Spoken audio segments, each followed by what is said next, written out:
Hello everyone, welcome back to Kiran's English Hub.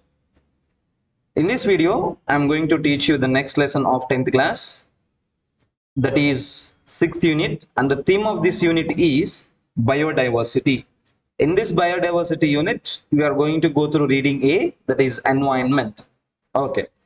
Before getting into the text here, we have a face sheet of this having biodiversity on the right, and we can see three readings: environment, or will the dreamer wake, a tale of three villages.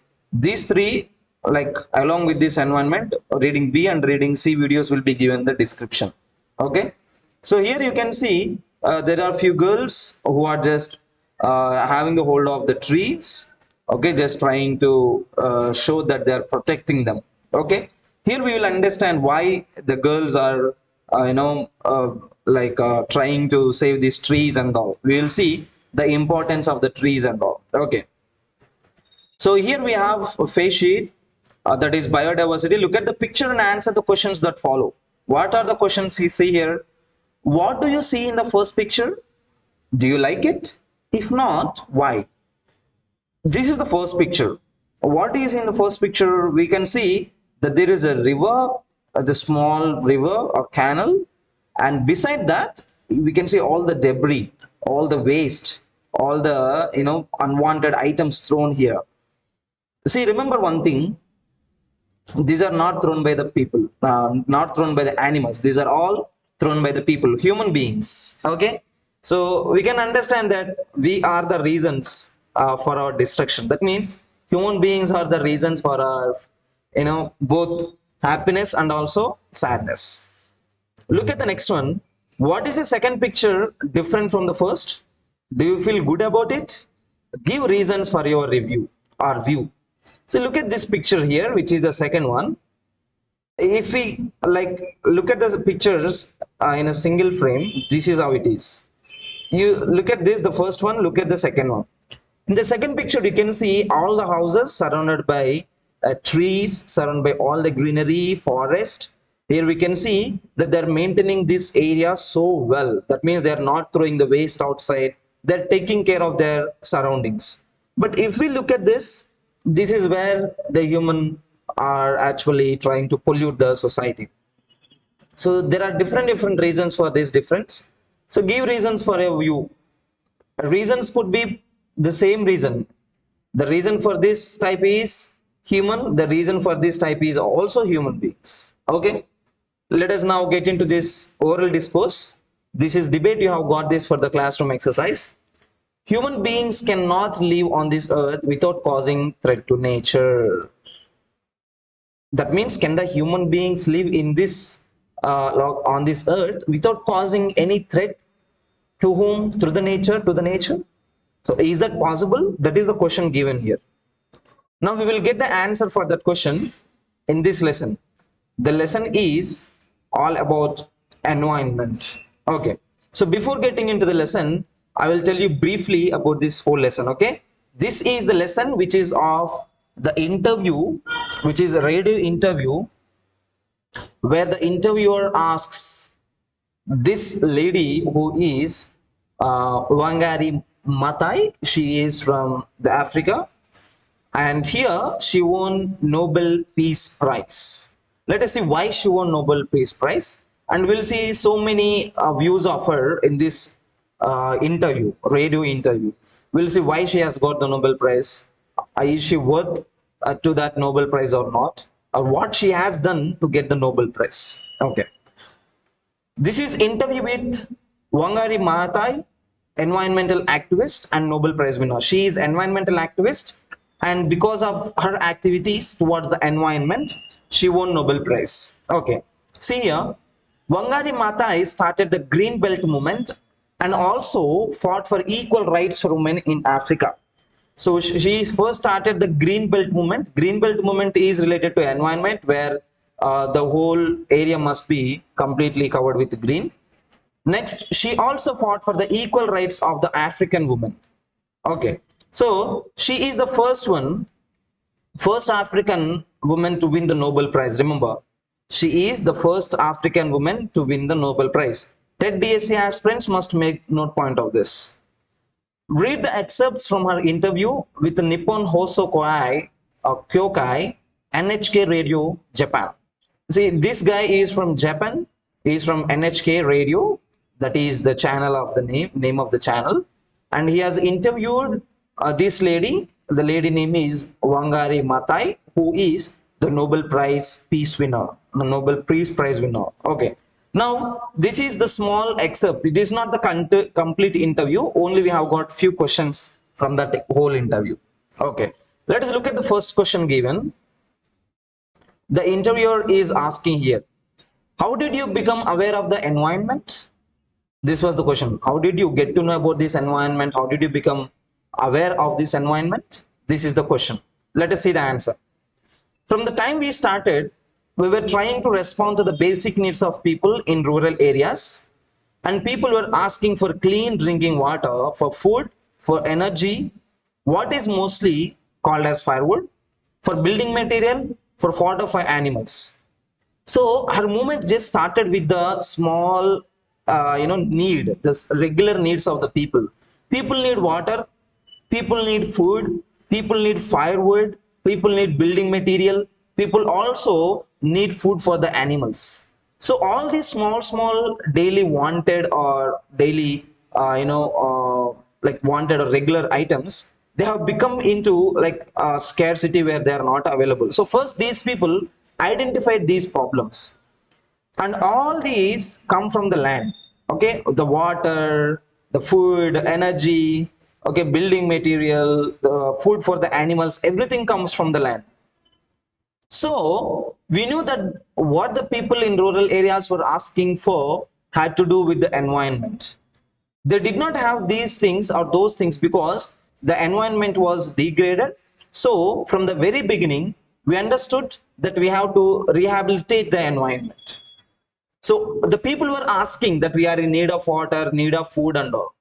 Now this lady and her team have identified that all these things come from the land only. And also people know that we have so much to do with the environment. And here if we look at the environment is so degraded that the people are not getting these basic items to eat and drink. So now they thought that they have to do something for this environment. They have to rehabilitate this environment. That means they have to make this environment healthy again. Okay. The forested mountains were the source of water and the source of rain. So when you deforest, you cause a shortage of water and change of rainfall patterns, and therefore people are not able to get food and water. So first thing is, forest is very important, because when there is forest, I mean there are so many mountains like forest mountains. From there you will get the rain. That is the basic source of water. Okay, and when you cut all the forest, when you cut all the trees, you cause a shortage of water, and also there is change in the rainfall patterns. Okay, if you cut the forest too much, then there are no trees. When there are no trees, remember there is no rain. So there is change in the rainfall. Now, therefore, in order for them to have good environment that can sustain their livelihoods, it is important to have a government that accounts to them, that protects them, that protects their interests, that is concerned about their lives. Now, to save this environment, people have to do so many things, and government has to do so many things. Government has to be accountable. It has to protect the forests, it has to protect the environment, and also it has to protect the lives of the people. Okay, now there is another question. How is peace connected to global environment? Here you can see that this lady has got a Nobel Peace Prize. Now the question is, how come peace is related to environment? That is the question asked. Now look at the clever answer. Many wars that are fought in the world are fought over natural resources. The first sentence that she mentioned here is that most of the wars that happened in the history, they all happened only for the natural resources. Wherever there are natural resources, one country comes there and they fight. Okay, they get defeated or they defeat them, and this is how wars go on and on. Again, one more country will come, one more kingdom will come and fight. So everything was over the natural resources only. So some wars are fought because the environment is so degraded that it is not able to support communities, and so they fight over the little that is left. Now some of the wars which happened in history were because of the degrading of the environment. Like for example, let us say we are in one particular place in history, okay, not now. So at that place or in that surroundings, if there is no water, if the environment gets degraded, there is no food, there is no water, what do the people do? Do the people stay there and die?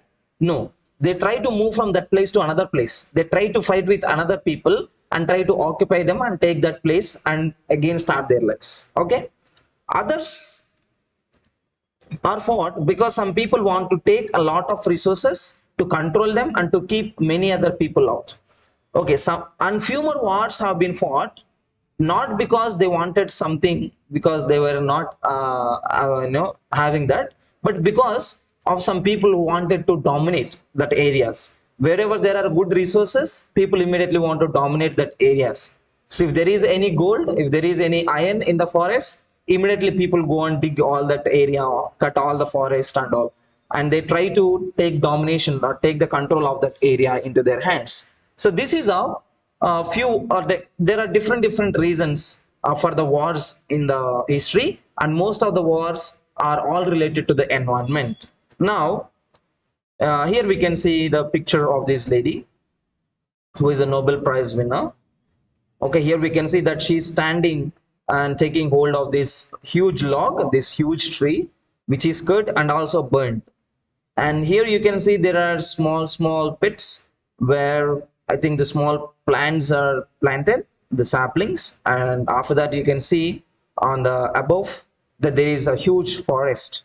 Okay, so this is how that we can see the difference. Okay, so it is like contradictory, opposite to each other. Here it is completely cut and burnt, here there is forest life. Now see continuation of our answer.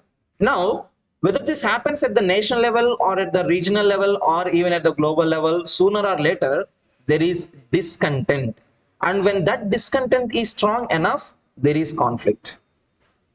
Okay, remember,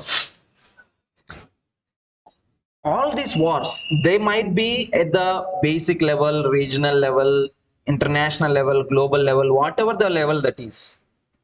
First, they begin with some of the reason, and later they generate or change into the kind of discontentment. Discontentment is, or discontentment means unhappiness when you're not satisfied. Content means satisfied. So people, even they fight over one another with each other, and even if they win, what happens is they get lost sometimes, or they get only few resources, so immediately there is some unhappiness. When there is unhappiness, there is conflict means is fight. Okay, so when you are not given what you want, immediately you would fight for that, right? Same thing. So good management of the natural resources.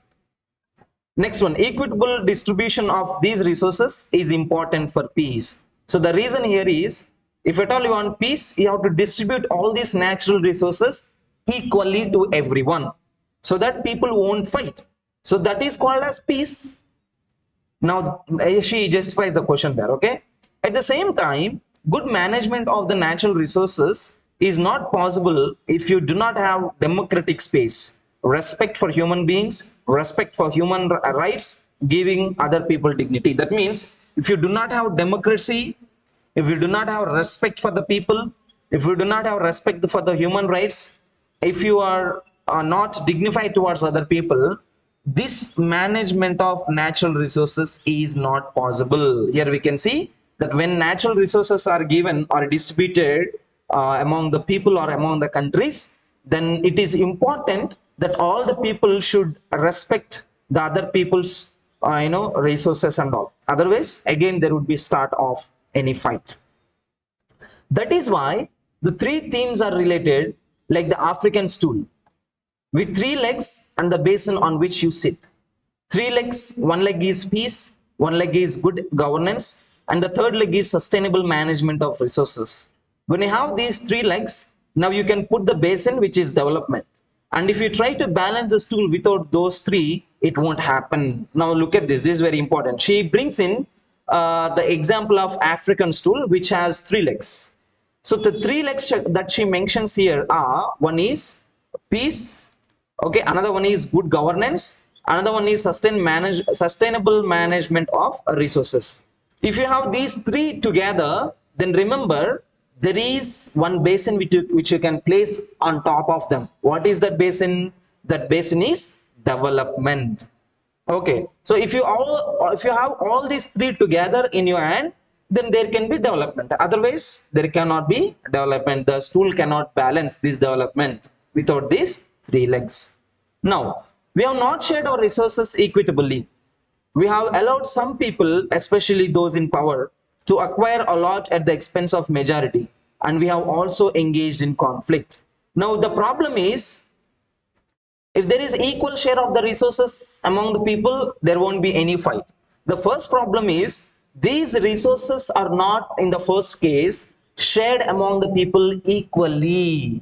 And when they are not equal, remember there is immediately conflict. So we try to put all of these natural resources into like only few people, into the hands of only few people. So there are some majority people who are not having these resources. So immediately there is conflict, there is war, there is fight. So of course it is related, environment is related to peace. Again, the interviewer is asking another question. What was the environment like when you were young, and how did you go about saving it? So he's asking, when she was young, when this lady was young, how was the environment, and how did you start saving this environment? When I was a child, which is almost more than 50 years ago, that means she is now more than 50 years old. So now she is telling, when I was young, that means 50 years ago, the environment was very pristine, very beautiful, very green. That means it was all good. It was very cool, it was very green, it was very beautiful. We were a British colony, and the British government at the time started to cut the indigenous forests in our forested mountains, because they wanted to establish commercial plantations of exotic species of trees such as the pines from the northern hemisphere and the eucalyptus from the Australia. These trees are very nice. They grow tall and they grow very fast. But as they grow, they destroy all the local biological diversity. All the flora and fauna disappeared. So, although we were getting commercial timber for the growing timber industry, we also destroyed our local flora and fauna. So, first, she is giving one experience here. The experience is, when she was young, at that time she was living in British colony. It was all green and very beautiful. So the government brought some indigenous plants from outside, the plants which grow too fast, and they started clearing the nearby mountain area.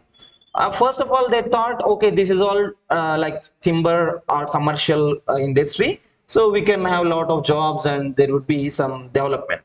But what happened is, gradually all the flora and fauna disappeared. That means all the forest started to disappear slowly, little by little. So immediately she understood that they are destroying their own forest, own environment.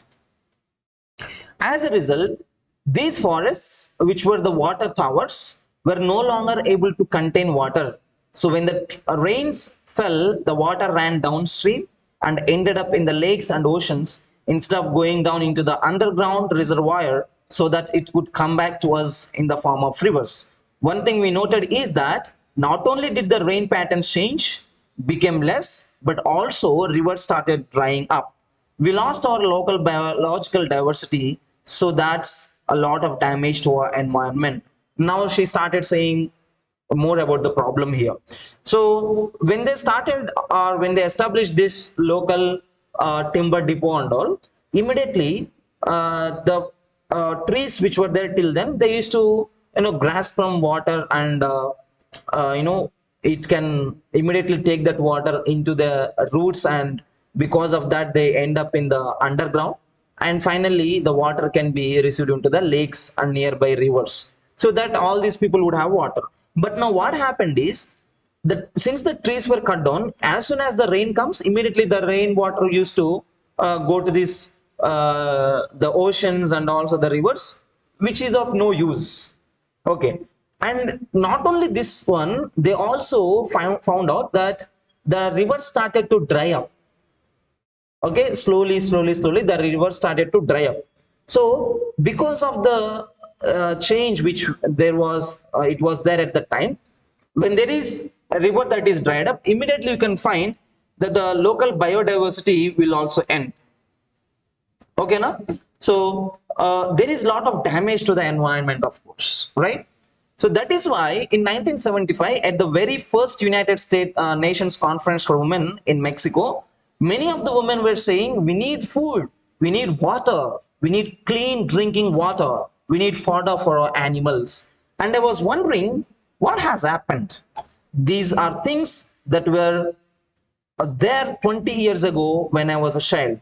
The environment has changed, and that is when I started this campaign to resolve the vegetation and to restore the land and to rehabilitate the forests.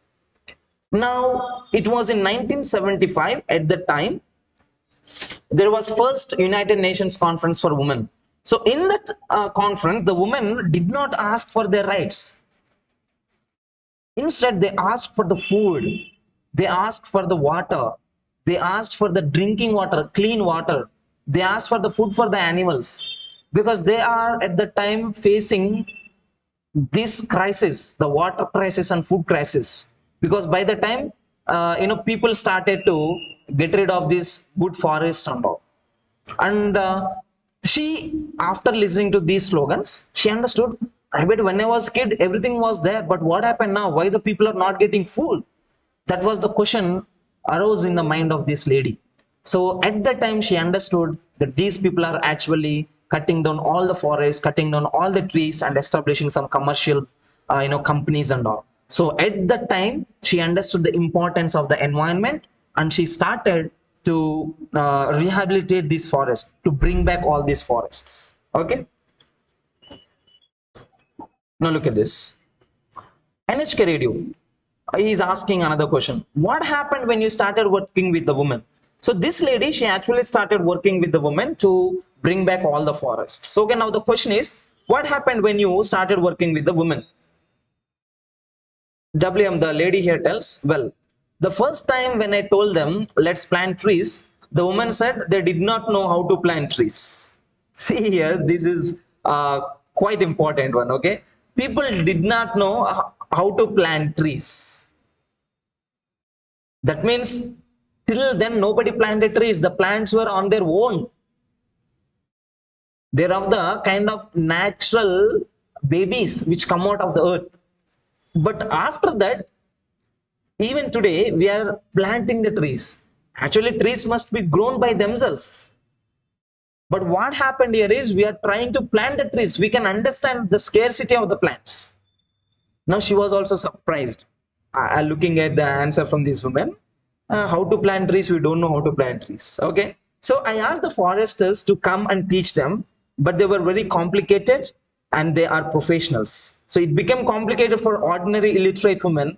So I told the woman like this. So first, when the woman did not know how to plant, she called these forest officials and she started asking them to teach these women how to plant trees. So first, in the first case, it was very complicated because officials teaching the ordinary people is quite difficult, because officials method of planting or teaching is different. These ordinary people, they did not know much about this. So the woman started telling this, we shall use our common sense and just do what we do with other seeds. So now she said, just use your common sense. You need not to be too intelligent to do this. This is very normal thing. So just use your common sense and do just like any other vegetation or vegetable seeds that you do. So women work on the farms.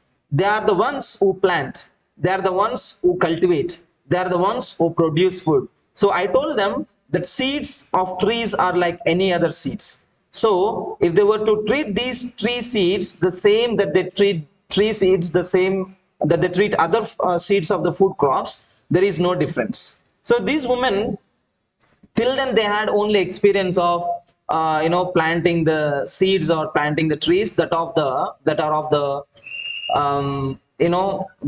food and food crops, not the general kind of trees which are grown in the forest. Only they have planted or they have experience of seeding the common plants, the plants which produce food. Okay, they are like food grains or food crops. Now they didn't have this experience of planting normal trees, general trees. Now she told them, the lady told all these women, just use your common sense. They are just like any other seeds or plants that you're planting at your home.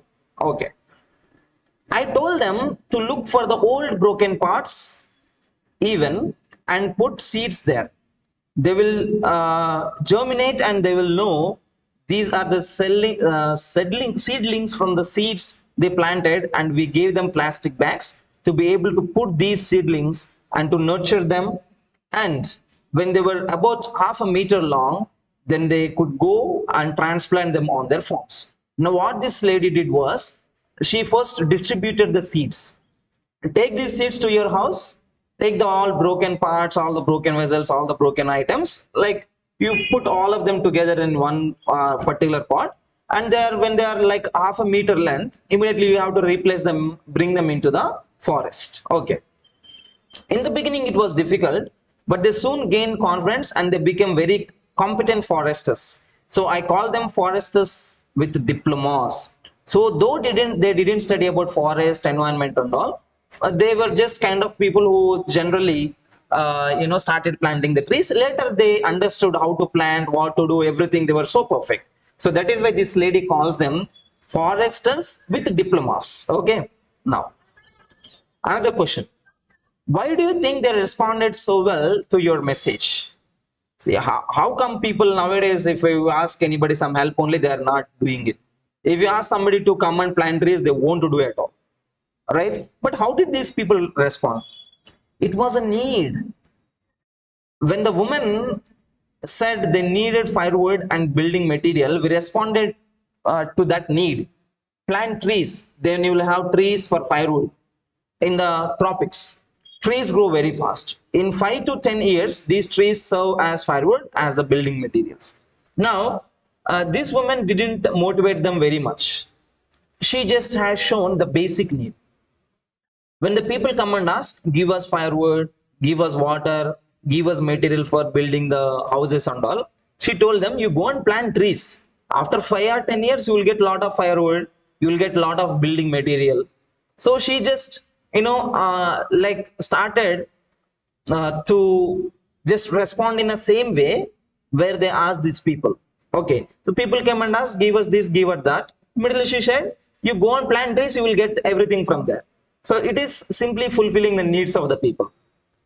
So once we had planted those trees, we saw the need for them to understand why we have to have good governance. So it became important to give them civic education so that they could understand how we govern ourselves, why we govern ourselves, the way we govern ourselves, why we are managing our environment, the way we are managing it. Because we are dealing with the environment, we gave them education both in civics and also in the environment. That made them understand clearly why they should take up the responsibility of protecting their environment, that it was not responsibility of the government or the responsibility of somebody else to come and rehabilitate our environment on their own land. It's them, it's their responsibility. Now she also started teaching them or making the people understand how civic that is to grow the plants and how it is good for the environment to grow the plants. Okay, so she actually tried to teach them the positive or the good outcome of this planting trees. So people understood how we have to be like good at civic. That means how we can be good citizens, civil people, and also how we can grow the environment.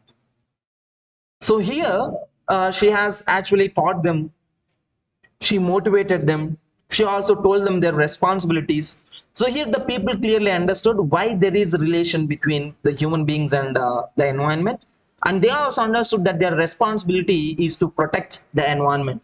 Government will not come, politicians will not come, nobody will come, only they should protect their environment. So it is their responsibility and it is their land, right? So this is how she motivated the people. Now, what transformations did you see? That was the question.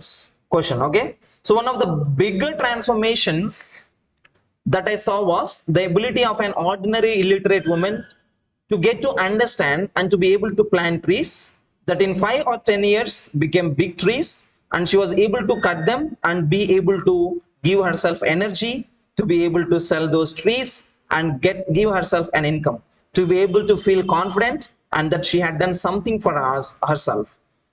That sense of pride, sense of dignity, that they are not begging, that they are not doing things for themselves, was very empowering. That they are doing things for themselves was very empowering. The transformation was very powerful. Now, when the interviewer asked, what is the change that you have seen? Now she started telling, see, before this, the woman used to go somebody and ask for food, ask for money, ask for water. But now the woman need not to go and ask somebody for water or food. See, once she plants any small plant or tree, immediately after 5 or 10 years, she would get big trees. Okay, so she can cut those trees down. She can sell those trees. She can also make the firewood. That energy is nothing but firewood. So here she can get some income. She can stand on her own self, on her own feet. Instead of begging somebody, instead of asking somebody, it is simply like giving, an empowerment to them by planting the trees. Okay, so the women have become independent by planting the trees. That is the change. The other is the transformation of the landscape. One is the change that she has seen in the woman. Another change is the transformation of the landscape. That means in the land. Places where there was dust, there are no more dust. There are trees, even birds and rabbits. They come back and they make the environment very beautiful. There is a shade, and sometimes even dry springs come back because the water is not running. The water is going to the ground. Very profound transformation. So another transformation here is of the landscape. So she has seen that till then there was a lot of dust, all these dust particles and all, since there was all this dry land. But once they started planting the trees, she has observed that all this dust is gone. There is no more dust. And also all the birds, all animals, rabbits, they're all coming back and making the environment so beautiful. And she can also see there is a lot of shade, and also the temperatures have been decreased in the area. And there is, of course, no running water is not needed. Water is now stable. So when the water is stable, water can go to the undergrounds. So here water can be like used for the kind of storage. So this is how there is a lot of transformation. And the other transformation I saw was the willingness of people to fight for the rights, to decide that they have a right to a good, clean environment, to decide that they will fight for their forests, they will protect their forests, and they will not allow corrupt leaders to take their public land. So here there is one more change that she has observed. The change was that the people have become aware of their rights. They have become aware of their needs. They have become aware of the importance of the environment. So here they try to get rid of all the politicians who are trying to do all politics based on this. So they understood that a clean and good environment is very important for them. So they started working towards in that direction. Okay, so one change is the change in the livelihood of women. One change is the change of the environment. Another change is the change and willingness of the people, of the women. They know, they understood their rights, they understood their importance, forest importance. So here, even if the politicians stop them, they won't stop here. Okay, now how do you think you can influence the rest of Africa? Now she has influenced half of Africa. Now another question is, how can you influence the other part of Africa? Answer is, our efforts will inspire other people to stop wasting their resources and their youth in wars, instead of engage in creating powerful environment, peaceful, more peaceful states. So she said, see, whatever the efforts that we are putting here, this will actually encourage them. This will actually inspire them. so that people, instead of going to the wars, instead of waging the wars, they will engage more in the environment, and also peaceful and calm environment and calm nature. So this will make the things more powerful. Next, I'm very happy about the fact that now in Africa you can see new efforts of ensuring that the Africans engage in dialogue, that they invest in peaceful negotiations for conflicts, that we manage our environment. So nowadays, at that time she was aware, the people started to raise their voice in the sense only for the negotiations. If there is any problem, people started to have some negotiations. So that is how that was based on the, like, to how do we save the environment and all. So in that way, in that prospects, they started asking questions and all. Now we must restore our environment and try to ensure that we do not fight, because we are allowing the environment, especially the land, to be degraded, and then we fight over agricultural land and grazing land. I see a lot of hope in what is happening in Somalia, what is happening in Sudan, what is happening in West Africa. I see a lot of African leaders encouraging each other to engage in dialogue. So here we can see that we must try to restore our environment and try to ensure that we do not fight. So all the Africans, that she's urging all the Africans that we need not to have this type of conflicts, fight. Instead, we should engage in the environments.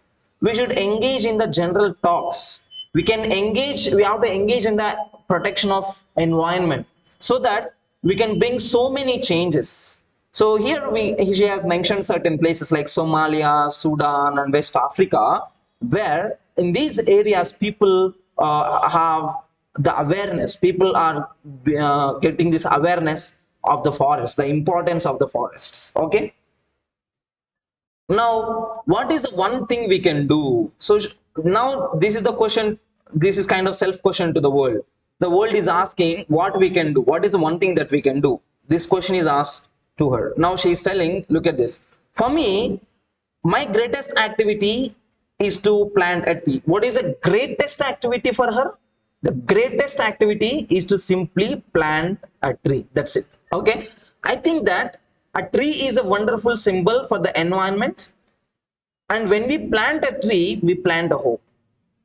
So here the wonderful symbol for the environment is tree.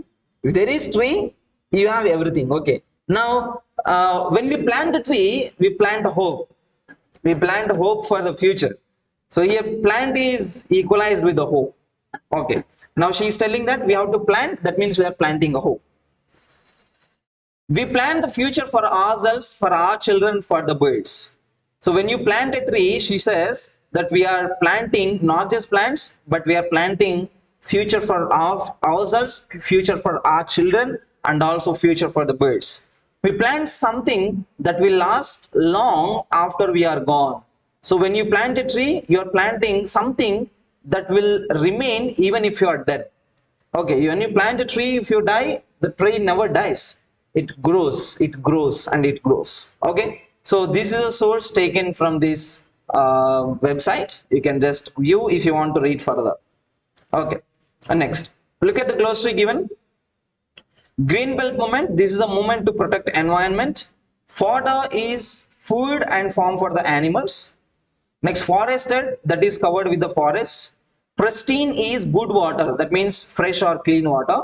Indigenous people, in the sense native people. Opposite of indigenous is foreign people. Indigenous people in the sense native people. Next one, biological diversity, the variety of plants and animals in particular place, that is called as biological diversity. Next, exotic species means unusual plants, that means rare plants. So here indigenous and pristine, these two are very important. These are repeated in a case of this one, synonyms and antonyms. Okay, so focus on these two. Right. So thank you so much, students, for watching. So in the next video, we will go through the next reading, that is poem where or will the dreamer wake. This is the question, and that is the title of the poem. Right. So see you all in that video. Thank you for watching.